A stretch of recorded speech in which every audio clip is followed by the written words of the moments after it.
Hello everyone, welcome back to Layman Solution. In this video, we'll see how you can make your Facebook post shareable. So without delay, let's get started.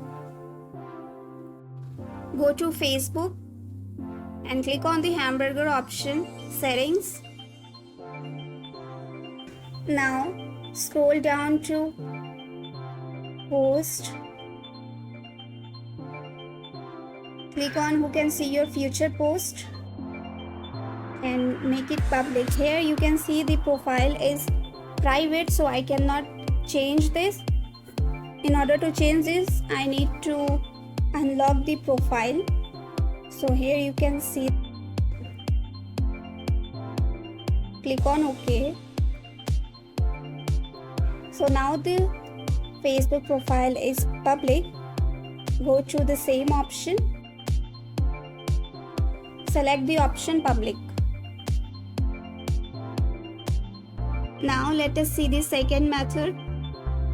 Click on your profile and here click on the public option. Click on done to make your post public. In this way you can make your post shareable. This was the second method. To make a post shareable on your page,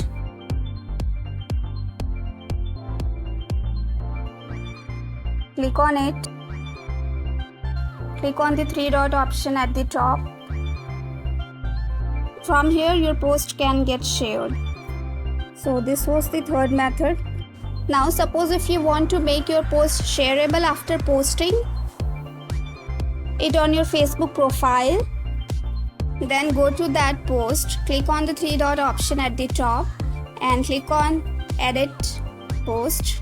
Now click on the option Friends, select Public. Now in here you can make the desired changes. So this was the last method through which you can make your post shareable and public on Facebook. I hope you like this method. Thank you very much.